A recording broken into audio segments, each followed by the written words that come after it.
Nombor 9 daripada bawah. 9 daripada bawah.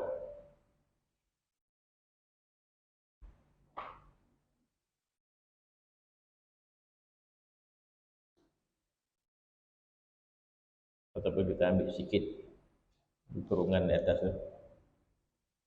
Syahadan barang siapa bersedia berhadapan, maka dihadapkan ia. Maka apabila disediakan Allah Ta'ala bagi engkau akan isti'dad. Maka apabila dibukakan engkau akan isti'dad, maka dibuka bagi engkau babul istimdad. Maka barang siapa baik memukul pintu, nescaya dibukakan baginya. Dan sedikit orang memukul pintu yang jahat, maka ditolak orang akan dia. Sedikit orang memukul pintu yang jahat, maka ditolak orang akan dia. Kerana tiada adabnya dan tiada dibuka baginya. Dan yang kebanyakan sesuatu didatangkan orang itu, dan yang kebanyakan sesuatu didatangkan seseorang itu daripada kurang diamnya. Maka jikalau hampir ibadat engkau kepada Allah Ta'ala, nescaya mendengar engkau akan kalamnya atas sentiasa pada berjalan engkau dan pada rumah engkau. Situ tu. Banyak tu. Sambungan daripada kata-kata sudut ini tentang betapa mulianya Allah Subhanahu wa Ta'ala. Allah Subhanahu wa Ta'ala tersangat mulia. Allah Subhanahu wa Ta'ala tersangat mulia. Dia Allah Subhanahu wa Ta'ala akan membalas kemuliaan kita dengan kemuliaan. Jadi apabila kita ingin memuliakan seseorang, macam mana cara kita ingin memuliakan seseorang? Contoh, kita ingin memuliakan tetamu. Macam mana cara kita nak memuliakan tetamu? Kita nak memuliakan tetamu macam mana? Yang nak datang tu siapa? Yang nak datang tu besan. Contoh. Dah. Jadi macam mana kita nak memuliakan tetamu yang datang ni? Dengan cara mana kita memuliakan tetamu yang datang? Sudah pastilah kita memuliakan tetamu yang datang itu zahiran wa batinan. Tak ke macam tu. Sudah pastilah kita ingin memuliakan tetamu itu zahiran wa batinan. Zahir dan batin. Kita akan memuliakannya zahir dan batin. Apa maksud kita memuliakan zahir dan batin? Mana zahirnya kita bersedia. Makan kita cukupkan, minumannya. Tu mana dia. Dia datang dia tengok, tuan rumah ni beria betul. Beria betul dia menyambut. Pada zahir dia, kita memuliakan secara zahir. Kita memuliakan secara zahir bermaksud tunjukkan kemuliaan itu dengan persiapan. Makanan dia, sadap dan sebagainya. Tempat tinggal dia selesa. Jadi kita tunjukkan kemuliaan secara zahir. Batin pula macam mana? Batin kita menerima dengan penuh ikhlas.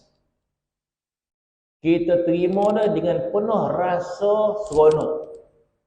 Kita terima tetamu tadi dengan penuh rasa kebahagiaan. Itu pun tak boleh nak kita tipu dah. Buat baik senyum separuh je. Kan? Ni marah bonang rasa. Buat datang ujung minggu ni ke. Datang pula dia. Ada datang buat lah. Zahir dia nampak elok. Dalam ni sebenarnya meradang ni. Datang pula dia ujung minggu. Jadi senyum separuh je. Mana kita tidak memuliakan dia, batin kita tidak memuliakan dia. Jadi ingin memuliakan seseorang yang sempurna, zahir dan batin, zahir dan batin. Bahkan kalau zahir itu tidak sempurna sekalipun, disebabkan kekurangan apa kita, duit kita tak banyak, harta kita tak banyak, mana sekadar kita nak mulakan dia, itulah dia nak datang tengah hari ni makan, datanglah. Ada lauk talu je, lauk talu, lauk apa lagi, lauk sardin. Tapi itulah yang terbaik, tak ada masalah, tak ada masalah. Yang nama dia kita nak pergi melawat orang kampung, kita nak pizza kat dia, tak payah dah. Dia pula ada apa situlah makan kangkung apa tu yang ada. Jadi kita tahu, bukan dia tak muliakan kita tak, pada zahir bukan tak muliakan kita. Apa pula orang ni kangkung tu ayam goreng ni. Jadi kita tahu itu kemampuan yang dia ada. Tetapi yang lebih daripada itu lagi, kita nak tengok kesediaan dia, batin dia. Dia menerima kita dengan suka, dia menerima kita dengan ikhlas. Maka kata dia memuliakan kita, batin dia. Zahir pun dia memuliakan kita juga. Jadi kita kata orang itu memuliakan kepada kita zahir dan batinan. Begitulah Allah Subhanahu wa taala. Yang nama dan manusia, mungkin sahaja orang tersebut tak perasan kita tak muliakan dia. Zahir nampak mulia, tapi mungkin dia tak nampak hati kita ni sebenarnya tak berapa nak muliakan dia. Itu mungkin dia tak perasan. Dia balik pun dia tak perasan. Baik betul tuan rumah ni tadi. Dia melayan kita, dia muliakan kita. Dia nampak zahir pada sudut makanan sahaja. Dia tak tahu hati orang rumah sebenarnya marah sana. Dia tak tahu. Tetapi Allah Subhanahu wa taala amat mengetahui. Allah Subhanahu wa taala amat mengetahui. Bagaimana kita memuliakan dia, Allah Taala amat mengetahui. Ketika mana kita melakukan solat, Allah Taala mengetahui. Kita merungut ke, kita meradang ke, kita tak suka ke, kita tertekan ke, Allah Taala mengetahui. Kita bangun solat, Allah latih pula. Kata, kan tak solat kan berdosa, kena sah pula. Kayak apa? Kayak alam barzah nanti. Kita melakukan ketaatan dengan penuh keberatan, dengan penuh rungutan dalam hati kita. Allah Taala tahu, Allah Subhanahu wa taala mengetahui. Kok kita pergi rumah orang, tiba-tiba dia buat sesuatu macam terpaksa-paksa, kita pun tak sedap dah. Kita pergi rumah orang, tetapi dia memulakan kita dengan menyusahkan dia. Ada orang dia rasa menyusahkan dia, ada orang tak kisah. Ada orang seronok bila kita datang, ada orang dia rasa menyusahkan betul lah. Gitu. Kejap datang. Jadi kalau orang yang kita tengok dia macam rasa susah, kita pun tak seronok. Begitu juga kita dengan Allah Subhanahu wa taala. Apakah perintah Allah Subhanahu wa taala yang Tuhan perintahkan kepada kita mengatakan menyusahkan betul lah, walaupun mulut tak cakap, hati itu cakap macam tu. Menyusahkan betul lah, dah poso pula dah, menyusahkan betul lah. Ni korban pula, menyusahkan betul lah. Jadi hati kita macam tu yang kita. Apakah Allah Ta'ala tidak melihat? Allah Ta'ala melihat. Jadi bagaimana? Maka hamba yang bagus itu, hamba yang baik itu, hamba yang sadar itu, bahkan Allah Subhanahu wa taala macam dengan manusia, di antara kemuliaan zahir dengan kemuliaan batin, mungkin kita tak pedulikan yang batin ni, yang penting zahir. Bermaksud kalau kita pergi rumah orang, dijamukan kita dengan makan lazat, alhamdulillah. Dia kan suka bona, peduli apa tak suka, yang penting sedap dia masak ni. Kita tak peduli bona, macam mana puas hati tak pergi rumah orang tadi? Puas hati betul, macam-macam dia jamu. Kau tahu tak orang tu tak suka? Lantaklah tak suka, yang penting sedap makan. Jadi kita dah bagi markah dah. Macam mana markah kau pergi rumah orang tadi? Saya bagi markah 99%. Awak sedap betul makan Kau tahu tak orang tu tak suka? Tak peduli dah. Kan penting. Jadi bagi kita mungkin hanya melihat zahir saja. Tetapi bagi Allah Subhanahu wa taala, Allah Subhanahu wa taala lebih mementingkan yang batin daripada yang zahir. Allah Subhanahu wa taala lebih mementingkan yang batin daripada zahir. Dengan arti kata lain, bermaksud amalan yang sedikit. Mana kita melakukan amalan sedikit. Melakukan amalan sedikit ni, kita umpamakan orang tu jamu kita sedikit lah. Amalan yang banyak, kita umpamakan orang tu menjamu kita benda yang banyak. Macam-macam dia jamu yang makanlah, ada lepas tu adalah kuih adalah. Itu makna kata ibadat yang banyak umpama jamuan yang banyak. Ibadat yang sedikit umpama jamuan yang sedikit. Ada rumah satu rumah pula sikit je jamuan. Dia beri teh biskut lebar. Sikit je pula. Ada orang menjamu kita macam-macam. Kalau bagi kita kata yang jamu banyak ni lah yang elok bagi kita. Dia tak penting ikhlas tak ikhlas tu. Sebagai contohlah, ada orang tu ajak makan, minum petang lah. Minum petang. Tanya, yang ni minum apa? TO sikit lebar. Yang ni, ini banyak ni, minum petang poin sedap lah. Siapa tak tahu. Rojak lah. Yang ni minum petang macam-macam ada. Pek epok ada. Lopek, sampai inti pula tu. Ada. Jadi kalau kita pilih yang mana? Kita pilih yang ni, dia tu tak ikhlas benar tu. Yang ikhlas yang ikut lebar tadi. Ada yang kan nak makan ikhlas dah. Ikhlas tak ikhlas. Kita pergi rumah yang itu bagi kita. Adapun Allah Subhanahu wa taala dia lebih melihat kepada kemuliaan yang batin.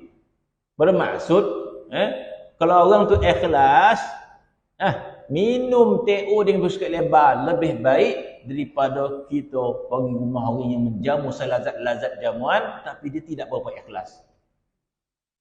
Begitulah Allah Subhanahu wa taala. Bermaksud kepada Allah amalan yang sedikit dengan penuh kemuliaan, dengan penuh keikhlasan di sisi Allah lebih baik daripada ibadat yang banyak tidak berapa ikhlas.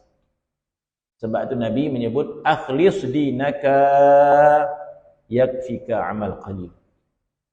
Ikhlaskan agamamu, ikhlaskan ibadatmu, yakfika amal qalil, memadai amal sedikit. Baik, bermaksud Allah Subhanahu wa taala melihat kemuliaan daripada kita itu lebih kepada melihat kepada kemuliaan yang batin.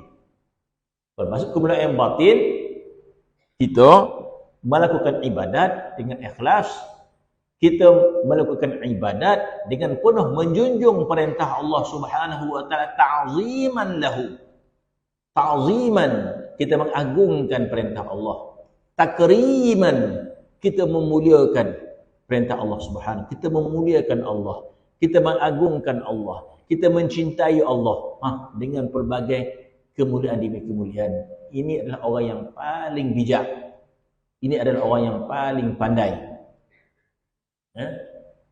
Dan inilah orang yang paling baik terhadap Allah Subhanahu wa taala. Maka Allah Subhanahu wa taala apabila kita melakukan kemuliaan, Allah Subhanahu wa taala akan memuliakan kita lebih baik daripada apa yang kita memuliakan Allah Subhanahu wa taala.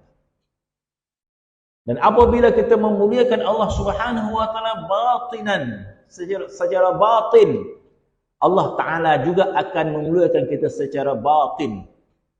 Apa makna Allah taala memuliakan secara batin?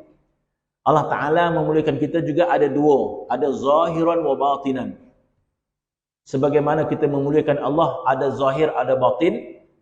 Kita memuliakan Allah secara zahir, kita salat, kita puasa, kita beramal, kita bersedekah. Itu muliakan Allah secara zahir. Muliakan Allah secara batin, kita menjalankan ibadat itu secara ta'zim, takrim, mahabbah, ikhlas kepada Allah Subhanahu wa taala. Maka Allah taala juga membalasnya secara dua-dua tadi, zahiran wa batinan.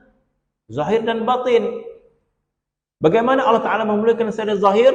Diberikan kita nikmat, diberikan kita kesihatan dan sebagainya. Itu kemuliaan secara zahir. Batin, maka Allah Subhanahu memuliakan, mencintai kita. Allah Subhanahu wa taala memandang kita dengan pandangan redha. Itu kemuliaan yang batin. Allah Subhanahu wa taala melihat kita dengan pandangan keampunan. Allah Subhanahu wa taala memandang kita dengan pandangan belas kasihan. Masya Allah kita kata. Kalau kita dengan manusia, kita amat-amat ingin menginginkan pandangan kasih daripada seorang ibu. Seorang isteri mungkin sangat-sangat menginginkan pandangan rahmat daripada suaminya. Bukan sekadar duit je dah. Masya Allah. Yang nama dia suami semua siap. Duit ada, harta ada, makan ada dan sebagainya. Semua cukup. Rumah semua cukup. Tetapi suami itu sibuk. Balik pun sibuk. Di luar dah sibuk dah. Balik pun sibuk. Rekod WhatsApp je. Laki dia tadi. Makna dia tidak memberikan tumpuan batin dia. Jadi rumah jangan marah. Sebab apa tak marah? Semua cukup. Apa tu cukup lagi? Semua dah cukup. Dapur tu semua dah. Apa nak lagi? Kata lelaki kan. Dia tak faham kan. Nak apa lagi? Murut. Marah lelaki. Contoh tak ada kat sini dah. Kat Afrika ni. Apa nak lagi ni? Kata dia kan.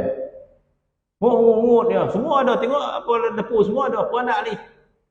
Oh, dia tak sadar. Dia bukan nak kemuliaan zahir saja mata-mata. Dia nak kemuliaan batin. Dia nakkan kemuliaan daripada suami dia. Kemuliaan, cinta, kasih sayang, penghormatan dan sebagainya kan.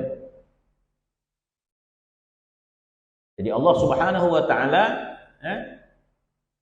akan membalas kemuliaan itu zahir dan batinan kepada kita. Jadi kita kata tadi, kalau sebagai manusia pun, kita ingin orang memuliakan kita secara batin. Bukan sekadar zahir saja. Kalau kita berkawan, kita nak kawan kita itu kawan yang baik. Kawan yang menghormati kita. Kawan yang memberikan keprihatinan kepada kita. Akankah macam tu maksud seorang kawan?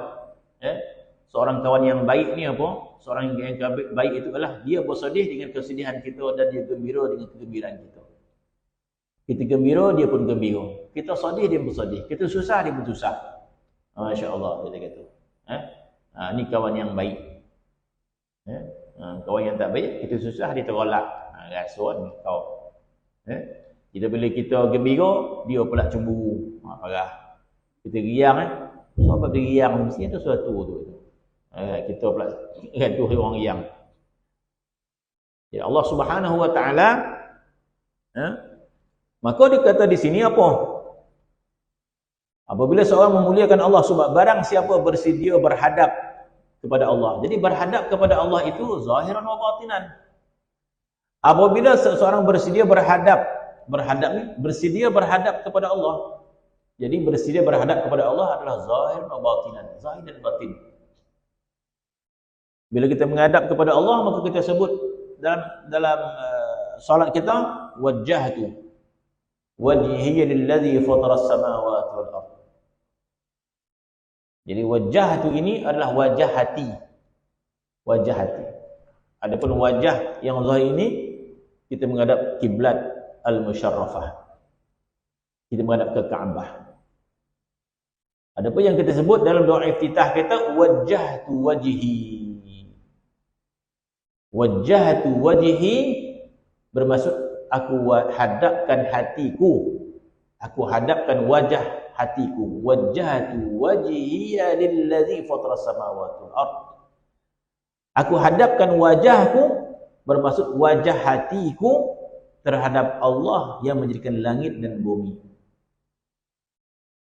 Jadi apabila kita mengatakan kita hadapkan wajah hati kepada Allah, bermaksud kita memberikan tumpuan hati kita kepada Allah. Wajjahtu wajhi bermaksud aku hadapkan hatiku kepadamu, bermaksud aku ingat kepadamu ya Allah. Jadi orang yang mengingati Allah darajat. Ingat kepada Allah Ta'ala tu. Kalau tak ingat itu lalai. Lalai. Bermaksud kalau kita tidak mengingati Allah dalam salat, bermaksud kita tidak menghadap kepada dia. Ketika mana kita tidak mengingati Allah dalam salat, bermaksud kita tidak menghadap kepada dia, kita menghadap kepada perkara yang kita ingat. Ya.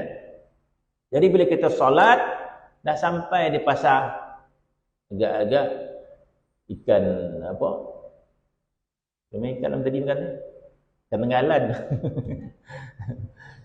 Ikan apa yang pasar hari ni? Ada kau tidak kan? Jadi maksud kita tidak menghadap kepada Allah, kita menghadap kepada perkara yang kita ingat. Apabila kita ingat Allah Ta'ala dalam solat kita, maka bila kita mengingati Allah Ta'ala dalam solat, maka mengingati Allah itu darajat. Darajat. Maksudnya barang siapa ingat Allah, ketika itulah layak untuk dapat markah. Macam itulah maksudnya. Ketika mana kita mengingati Allah, maka layaklah kita dapat markah solat tu.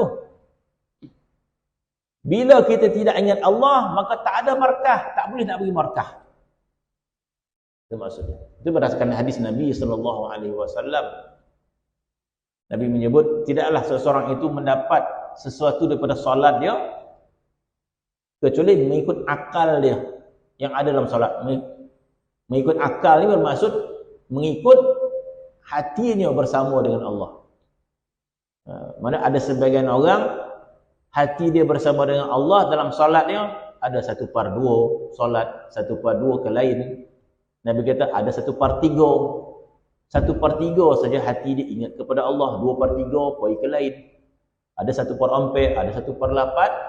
Maka Nabi mengatakan mengikut qadar akal orang itu. Yang dimaksudkan akal di sini adalah hatinya. Jadi bermaksud markah solat bermula daripada ingatan seorang kepada Allah. Itu bermula kelayakan markah. Dan apabila kita mengingati Allah dalam solat, ingat Tuhan kita, ingat Allah, dia kata. Dan mengingati Allah darajat. Bermaksud apabila kita ingat Allah, itu bukan apa katakan? Itu bukan penamat kejayaan, kan? Itu permulaan kejayaan. Permulaan. Bukan penghujung. Bermaksud ingat Allah punya darajat. Bermaksud ingat Allah dengan ingatan yang sempurna. Bermaksud kalau orang tu nakkan markah, dia mesti kira pula. Dapat markah tak? Jawab soalan tadi. Dapat. Tak memadai. Bila sebut dapat, tanya pula. Dapat markah tak? Jawab soalan tadi. Dapat. Berapa dapat? Jadi kita kira pula. Dapatlah 20. Tak cukup tu lah. Nak tingkatkan lagi. Dapat 30, 40, 50. Begitu juga ingat kepada Allah Subhanahu Wa Taala. Bermaksud ingat kepada Allah. Ada orang yang ingat kepada Allah tidak punya perasaan apa-apa. Kita ingat kepada Allah Subhanahu Wa Taala. Nama dia Allah. Ingat kita kepada Allah. Tapi tidak punya perasaan apa-apa. Darajat dia sekadar itu. Sekadar ingat kepada Allah, tidak punya rasa apa-apa. Ada orang ingat kepada Allah, rasa ta'zim kepada Allah. Maka tambah markah dia. Ingat kepada Allah, rasa ta'zim. Ada orang ingat kepada Allah, rasa cinta kepada Allah. Dapat markah dia. Sebab itu dalam hadis menyebut bagaimana orang yang punya markah yang tinggi ketika mana mengingati Allah. Sebab mengingati Allah tak sama derajat dia. Sehingga markah yang tinggi itu di akhirat nanti orang kepanasan, tetapi orang yang seorang ini diberikan kemuliaan yang hebat di padang mahsyar. Sedangkan sama-sama mengingati Allah. Jadi kenapa orang diberikan markah yang tinggi sehingga di padang mahsyar dia ada payung yang menaungi dia. Sampai tahu tu banyaknya markah dia dapat. ataupun tingginya, ataupun yang kata tingginya darajat dia berzikir kepada Allah Subhanahu wa taala, sehingga darajatnya itu diberikan kemuliaan yang hebat, iaitu dinaungi di padang mahsyar nanti. Sab'atun yuzilluhumullah yawma la zilla illa zilluh. Di padang mahsyar itu ada 7 golongan yang Tuhan naungi, tak rasa panas, yawma la zilla illa zilluh. Di situ tidak ada naungan kecuali naungan itu saja. Siapa dia? Salah satu dia, tengok derajat orang yang berzikir kepada Allah. Ada orang yang berzikir kepada Allah menitiskan air mata. Oh, Masya Allah. Kita kata, tak sama nilai dia dengan kita yang berzikir kepada Allah tidak punya perasaan apa-apa. Ada orang berzikir kepada Allah, fafadat ainah. Maka dalam hadis itu menyebut, rajulun zakarallah khalian fafadat ainah. Ada seorang lelaki ataupun perempuan yang mengingati Allah bersendirian, fafadat ainah, maka bergenangan air matanya mengingat Allah. Jadi apa maksud? Mungkin saja kita tak dapat nak ungkapkan perasaan kita tu apa sebenarnya. Sehingga menyebut nama Allah menitiskan air mata. Mungkin kita sendiri pun tak tahu nak sabut apa jenis perasaan sebegitu. Masya Allah. Jadi Allah Subhanahu wa taala membersihkan hati kita, membersihkan hati kita, membersihkan hati kita, membersihkan hati kita, sampai tahap kita pun tak tahu apa benda di hati kita yang berlaku pada hati kita. Maka diberikan kebersihan itu, ungkapan apa? Ungkapan rasa cinta yang bersangatan kepada Allah Subhanahu wa taala, ungkapan keikhlasan, rasa mahabbah kepada Allah Subhanahu wa taala. Maka itu bentuk kemuliaan. Bentuk kemuliaan yang kita muliakan kepada Allah Subhanahu wa taala. Sebagaimana kita memuliakan sahabat. Kita ada sahabat, kita ada kawan. Sama ada tahap manakah kita memuliakan kawan kita, atau kawan kita tahap manakah dia memuliakan kita. Bahkan Allah Subhanahu wa taala melihat 2 orang rakan ni tadi. Katalah 2 rakan yang saling ikhlas, saling baik, saling bantu-membantu di antara 2 rakan, namun takkan sama di antara A dan B, tak sama. Sehingga agama kita mengajak kita berlumba-lumbalah saling mulia-memuliakan, dan siapa paling memuliakan kawannya, dia yang paling dimuliakan oleh Allah Subhanahu wa taala. Sehingga disebut dalam hadis, bila bertemu 2 rakan, siapa yang dulu hulur tangan, dua-dua ni memuliakan, tapi yang dulu hulur tangan dia berikan barakah yang banyak. Bermaksud dia lebih memuliakan sahabat dia. Sehingga dalam satu hadis menyebut, bila berlaku 2 sahabat yang saling ikhlas cinta mencintai, kasih sayang, maka turun seraitul rahmat kepada 2-2 tadi. Maka yang paling lebar senyuman dapat 90, yang separuh dapat 10. Jadi belum-belum lah kita, lebar senyum kau. Lebar lagi senyum. Tak, bukan itu maksud dia. Maksudnya yang lebar senyum tadi, yang lebih rasa bahagia dengan kawan dia. Sampai tara tu Allah Ta'ala melihat makna kemuliaan ini. Kita kata, dah lah, bagi markah sama je lah. Dua-dua ni saling baik, saling cinta mencintai. Tak. Agama lebih terperinci lagi melihat kemuliaan 2 orang sahabat tadi. Siapa yang lebih memuliakan, maka dia lebih banyak dapat pahala. Bermaksud kemuliaan hati dia lebih banyak. Itu pun ditimbang oleh Allah Subhanahu wa taala, memuliakan dua-dua. Sehingga rasa kasih kepada sahabat tadi mungkin sampai menitiskan air mata. Allah, menitis mata kita. Oh, rakan baik kita. Ini tanda-tanda keikhlasan, tanda kecintaan, tanda kita memuliakan dia. Jadi kita nampak sahabat kita datang, jumpa kita lama tak jumpa dah. Lepas kita bersalaman, kita nampak muka pun kita tahu dia ikhlas tak ikhlas. Tak? Dia tengok, Masya Allah. Pauluknya kita, dia punya kita pun tak macam tu. Kita dengan dia lebih pada kita lagi. Bermaksud ikhlasnya lebih pada kita lagi. Kita suka juga dengan dia. Tapi tak adalah macam tu buana pula tu. Dia begitu. Bermaksud hatinya lebih mulia pada kita. Tak apalah, itu hak dia. Begitu juga dengan Allah Subhanahu Wa Taala. Kalau dengan sahabat kita, sekadar kita kata, oh hebat betul dia ni. Ikhlas betul dia.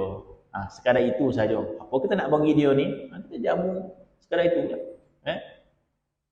Tetapi kepada Allah Subhanahu Wa Taala, kita tunjukkan keikhlasan pada Allah Subhanahu Wa Taala, maka Allah Subhanahu Wa Taala akan memuliakan kita berlipat kali ganda. Berlipat kali ganda. Jadi kalau kita memuliakan Allah zahiran wa batinan, batinnya lebih lagi, lebih aula lagi kita memuliakan Allah batin kita daripada zahir kita.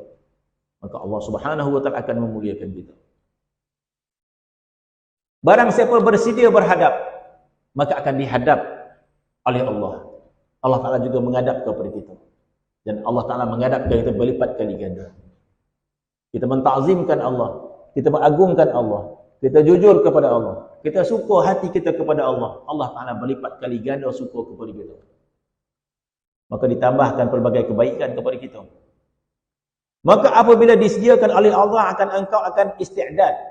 Bermaksud apabila Allah Ta'ala sediakan kita dengan iman, dengan ketakwaan, dengan kekuatan.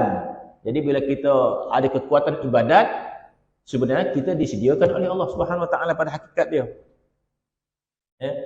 Bila kita ada semangat untuk ibadat, bila kita berkeinginan untuk ibadat, bila kita berkeinginan untuk baik, bila kita ada kekuatan ibadat, sebenarnya pada hakikatnya kita ini disediakan oleh Allah Subhanahu Wa Taala. Baiknya Allah, dia yang menyediakan kita, dia pula bagi ganjaran ke kita.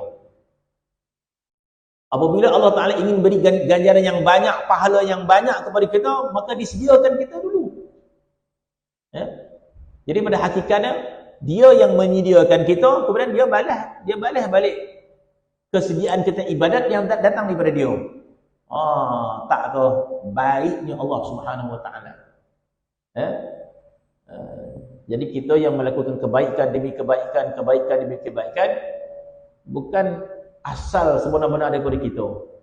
Sebenar-benar datang daripada Allah Subhanahu. Sebab itu bahasa dia, apabila Allah Ta'ala, apabila disediakan oleh Allah, akan engkau isti'dad, persediaan. Maknanya kita bersedia untuk ibadat, bersedia untuk beramal dan sebagainya. Maka kita lah pun disediakan oleh Allah. Nescaya dibuka bagi engkau babul istimdad. Bermaksud Allah Ta'ala akan beri engkau pemberian. Bermaksud itu tanda kita akan mendapat kurniaan. Mudah ceritalah. Itu tanda kita akan dapat kurniaan daripada Allah. Kalau kita nak dapat pingat daripada raja, itu belum tentu lagi. Macam-macamlah jasa kita buat. Ni dapat pingat tu, belum tentu lagi. Kota 2 orang ni. Sedangkan yang baik kawasan ni ramai mana ni. Mana kalau kita buat sesuatu ketaatan, belum tentu dapat pingat lagi tu. Belum tentu lagi. Tak semua dapat. Tetapi kepada Allah tidak sebegitu. Kepada Allah, bila kita bersedia untuk buat baik, itu petanda kita akan dapat kurniaan. Itu daripada Allah Subhanahu Wa Taala. Yang mana kebaikan tadi kita kata kebaikan yang zahir, kebaikan yang batin, zahiran wa batinan. Barang siapa disediakan bagi Allah itu isti'dad persediaan, bersedia untuk taat, bersedia untuk ibadat, bersedia untuk taat zahiran wa batinan. Dalam mana kita bersedia dengan penuh ikhlas, dalam mana kita bersedia dengan penuh ta'zim kepada Allah Ta'ala, mana kita bersedia, maka nescaya dibuka bagi engkau pintu istimdad kurniaan. Maka Allah Ta'ala akan curahkan kebaikan demi kebaikan, kebaikan demi kebaikan. Kita buat baik, Tuhan curahkan kebaikan, Tuhan curahkan kebaikan, Tuhan curahkan keberkatan, Tuhan curahkan kebaikan. Berganda-ganda. Kita buat baik, Tuhan bagi lagi. Kita buat baik, Tuhan bagi lagi. Kita buat baik, Tuhan bagi lagi. Kebaikan Allah berlipat kali ganda. Kebaikan Allah tidak terhad. Sedangkan kebaikan kita terhad. Kebaikan Allah tidak terhad. Sebagai contoh apa? Bukankah banyak balasan Allah bila Allah Ta'ala bagi, ada jenis balasan Allah. Macam kita kalau kita bagi orang ada ya hadnya.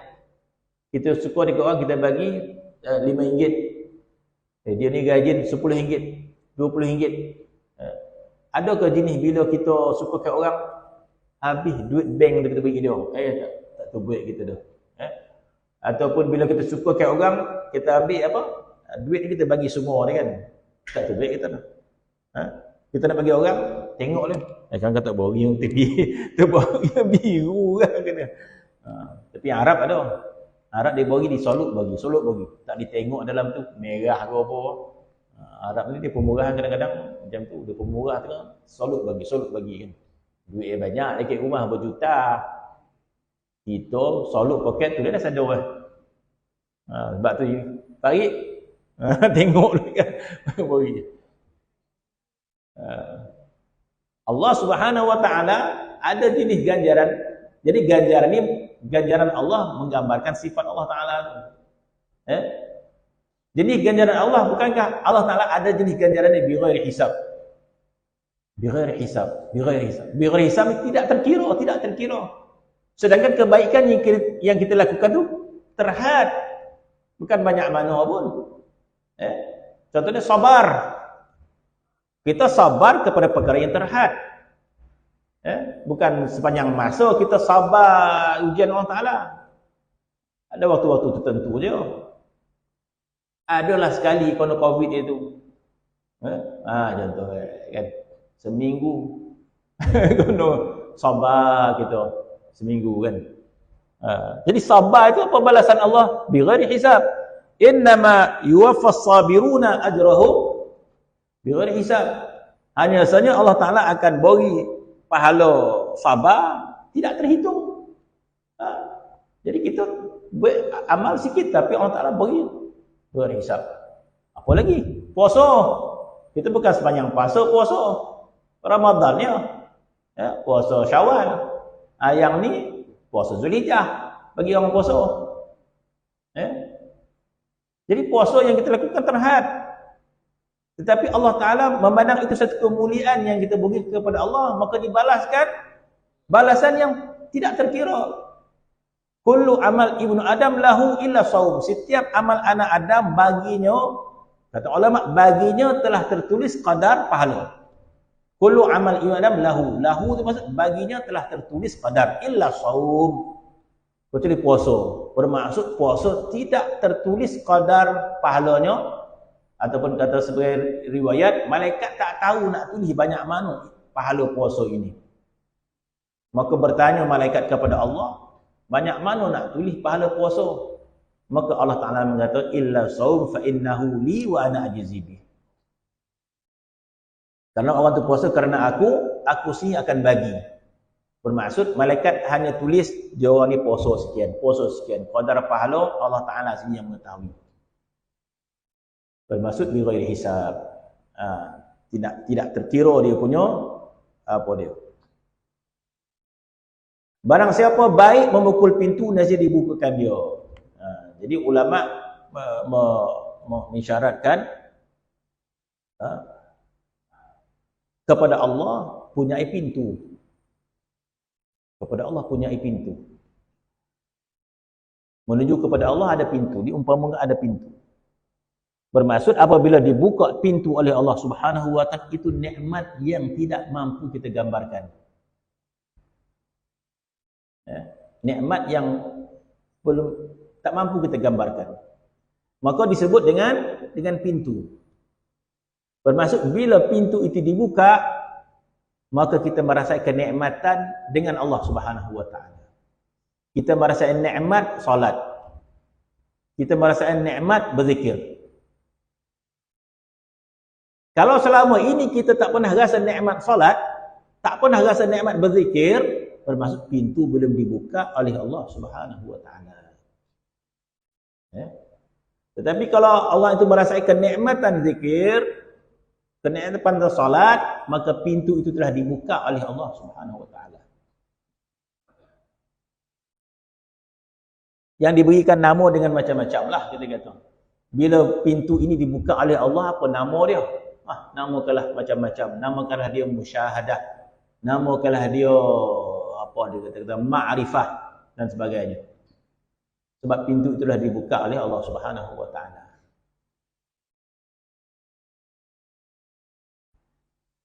Jadi bagi orang yang beramal ataupun berzikir tidak punya perasaan apa-apa ataupun amalnya dipenuh dengan sabar.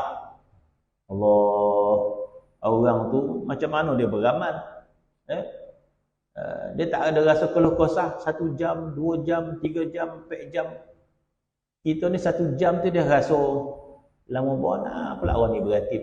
Sengsara bona dah so ni.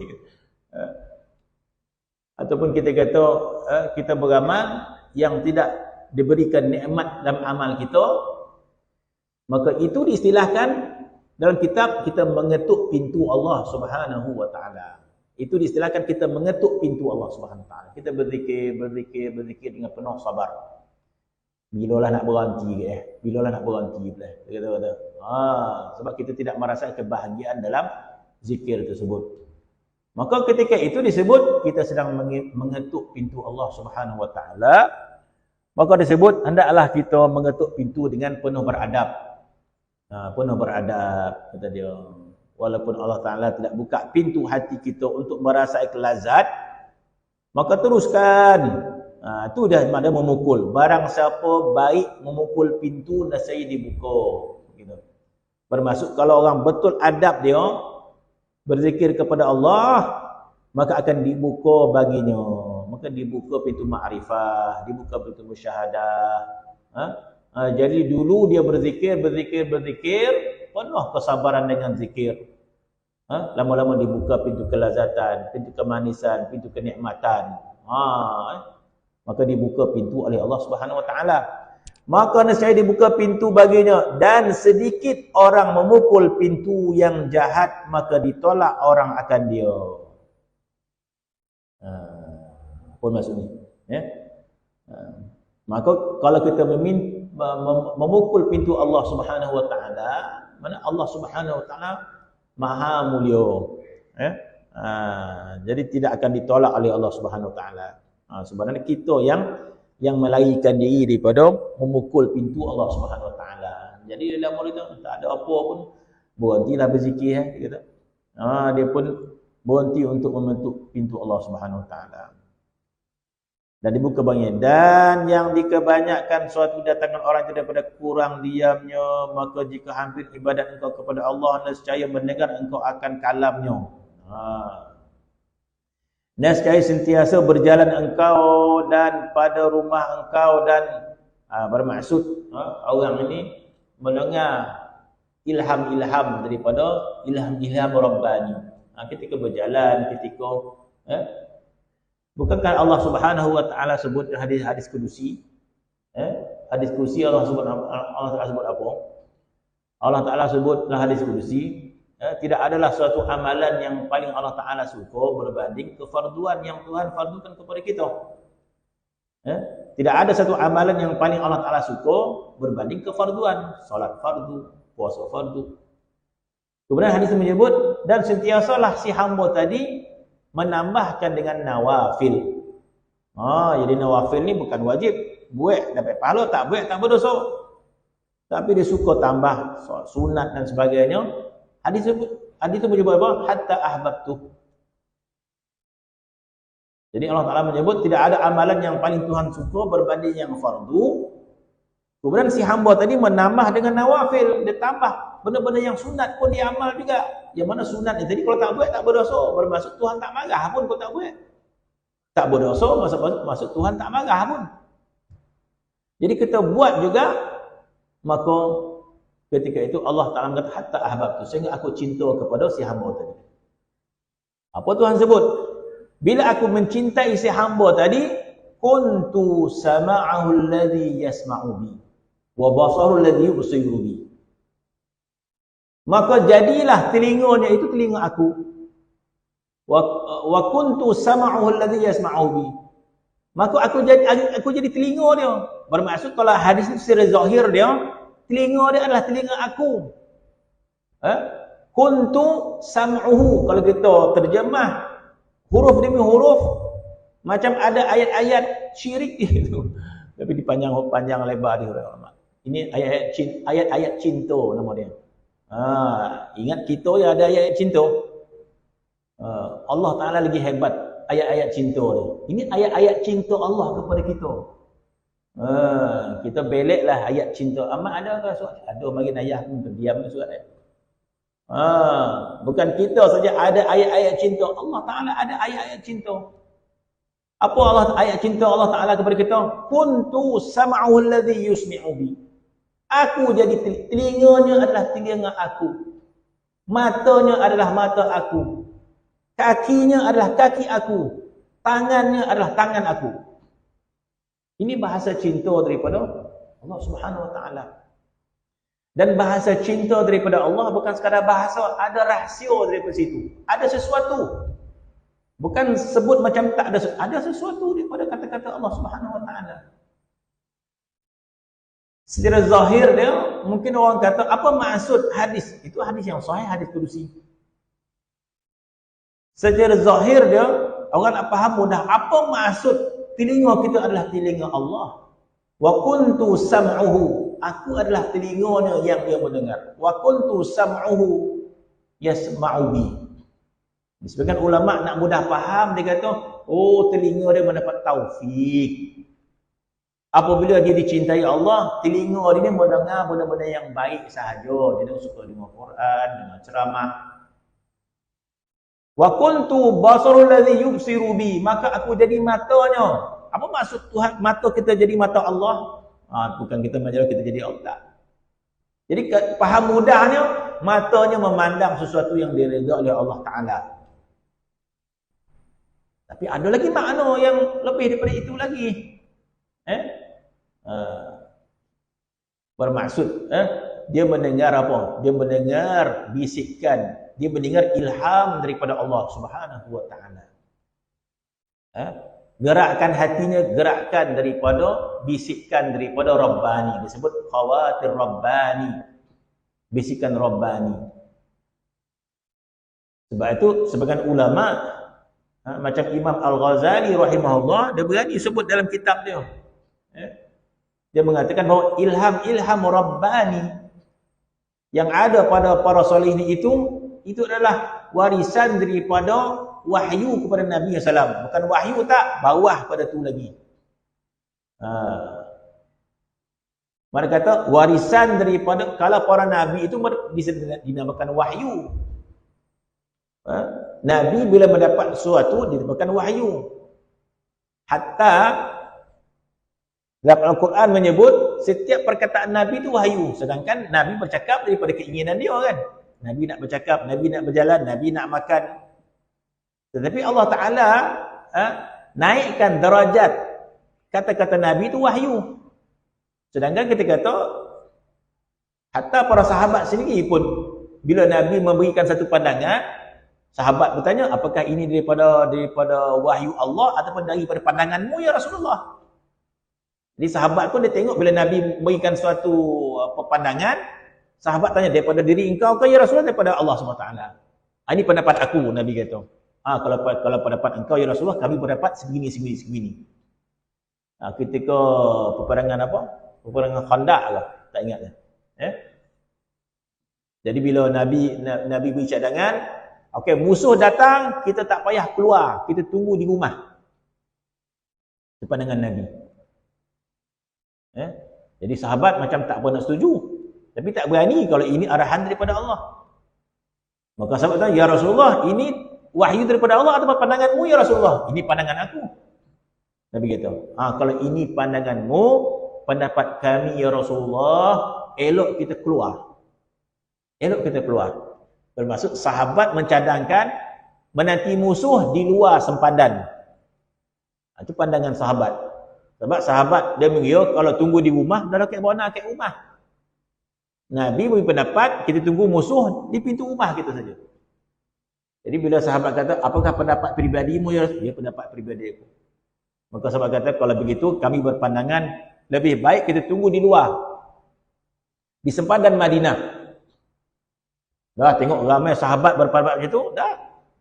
Nabi abaikan pendapat dia. Nabi terus masuk dalam rumah dia, ambil baju besi.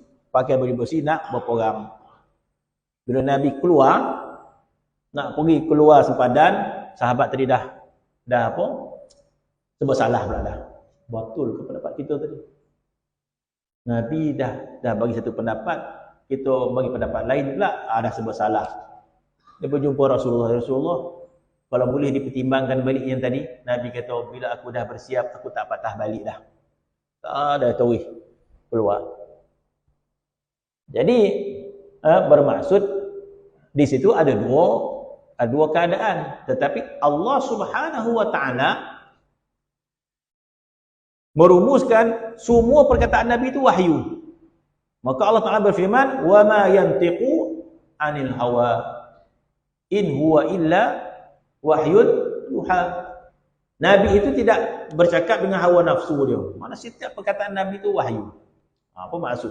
Bermaksud Nabi ini bila diilhamkan oleh Allah untuk bercakap, maka ilham itu umpama wahyu daripada Allah Subhanahu wa taala.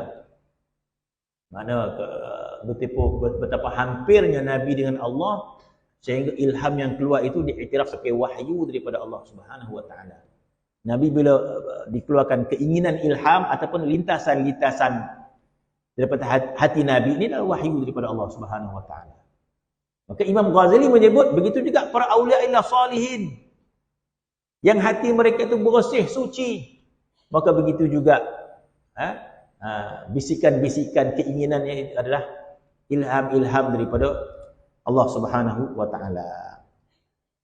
Maka itulah yang disebut di sini bahawa maka nescaya mendengar engkau akan kalam Allah Subhanahu wa taala dan sentiasa berjalan dan rumah engkau dan tetap seorang yang menuntut jaga melihat ia, dan barang siapa tidur tiada mendengar telinga hatinya dan tiada melihat mata hatinya, dan tetap hijab terjatuh. Syahadan, jikalau bahawasanya hamba Allah Ta'ala cerdik mereka, nescaya tiada berhadap mereka itu melainkan berhadap atas Allah Ta'ala, dan tiada duduk mereka melainkan antara hadapan hukum Allah Ta'ala dan muraqabah, dan tiadalah menuntut pintu mereka itu lainnya kerana sabda Nabi sallallahu alaihi wasallam, istafti qalbak wa in aftuka. Jadi ulama dia mengurai juga hadis-hadis ni masyhur ya. Hadis istafti qalbak ni bermaksud tanya hati kamu. Walaupun orang macam-macam dia punya pendapat fatwa dia. Tapi hadis ni bukan untuk semua orang kata ulama. Hadis ni untuk orang yang hati dia bersih. Hati ni kepada orang yang keinginan dia melakukan taat. Hati yang selalu ingin taat, hati yang selalu ingin ibadat dan sebagainya. Baru boleh kita guna hadis istafti qalbak, tanya hati engkau.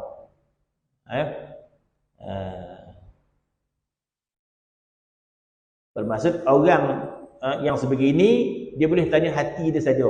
Nak apai Kuala Lumpur ke tak nak apai? Orang macam-macam lah khabar. Lok kena pergi ni. Kena pergi. Ada program macam-macam lah. Maka dia tanya hati dia. Tanya. Hati nak pergi tak nak pergi? Tanda dah hai. Jadi kalau hati tak nak pergi, maka tak payah pergi. Ini untuk siapa? Ini untuk orang yang hati dia bersih saja. Kenapa? Orang sebegini khawatir dia adalah khawatir Rabbani disebut. Tak semua. Kita tak boleh. Jadi kita tak sampai tahap sesuatu perkara kita membanding dengan tanya hati kita saja. Jadi kita ni cara dia dengan solat istikharah. Kita lah solat istikharah kan. Elok nak apa ikut tidak ni. Nak nerima siapa ni? Orang Kelantan ke orang Terengganu? You know. Ada bersatu nak ni. Tak dapat nak fikir tu. Kita istikharah kan. Solat istikharah. Tetapi para salihin dia memadai ambil keputusan daripada hati dia berdasarkan hadis istafti qalbak. Istafti qalbak ni tanya hati kamu. Walaupun orang bagi pendapat macam-macam, hati kamu macam mana? Ya. Ataupun kalau kita nak ambil fatwa hati kita, beramal banyak-banyak, istighfar banyak-banyak lu, istighfar beribu-ribu lu, sampai hati kita, dalam hati kita tak ada penyakit. Kalau dalam hati ni ada hasad, ada dongki dan sebagainya, tak payah. Sebab bila hati kita ada hasad, ada dongki, fatwa tu berdasarkan kedongkian kita. Atau apa lagi? Nafsu kita dalam hati kita banyak, ya, mencintai dunia bersangatan. Jadi kita ambil fatwa hati kita mulakan fatwa berdasarkan nafsu kita. Sebab dalaman kita nafsu kita besar. Ketika manakah kita boleh fatwa hati kita ni? Ketika mana kita mencintai Allah Subhanahu wa taala melebihi segala-galanya. Masya-Allah, dalam hati kita tidak ada cinta kepada dunia. Hati kita hanya mengingati Allah Subhanahu wa taala. Dalam hati kita tak ada hasad. Kita kasih kepada semua orang, kita rahmat kepada orang. Tak ada penyakit dalam hati kita.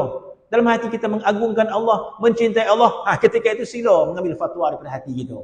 Nak pergi Seremban ke, nak pergi Kedah ke, nak pergi Nia ke, nak berkahwin ke, nak apa ke, boleh. Sebab hati tak ada penyakit, tak ada hasad.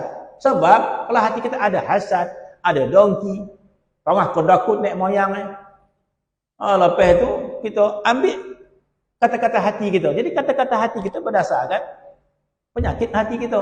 Jadi tak betul lah. Bila kita ambil fatwa, kita nak tolong ke orang tu, hati kita hasad, hati kita dongki dengan orang tu, kita tanya hati kita. Hati kita ke apa? Pedulilah dia kan. Itu hati kita. Sebab hati kita penuh dengan hasad. Jadi fatwa kita tak betul. Kono solat istikharah.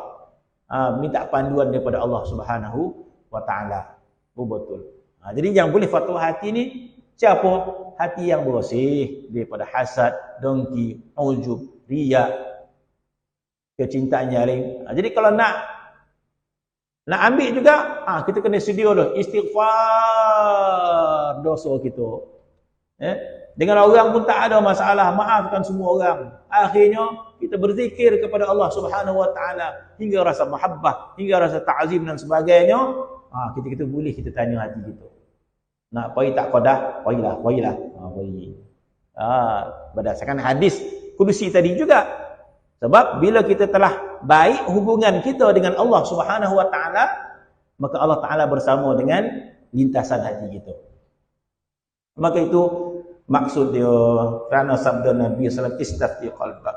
Tuntutlah fatwa engkau daripada hati engkau jikalau difatwakan oleh engkau orang lain. Sebab apa? Kerana khawatir ilahiyah, kita khawatir lintasan ilahi. Lintasan ilahi ini hanya ketika mana hati kita bersih sahaja.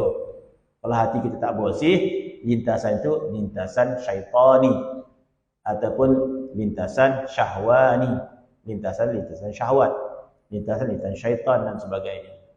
Ketika manakah khawatir ilahi itu ada? Ketika mana hati kita bersih, ketika mana kita hampir dengan Allah Subhanahu wa taala. Wallahu ta'ala alam. Bismillahirrahmanirrahim. Alhamdulillahirabbil alamin wassalatu wassalamu ala asyrofil anbiya'i wal mursalin wa ala alihi wasallam.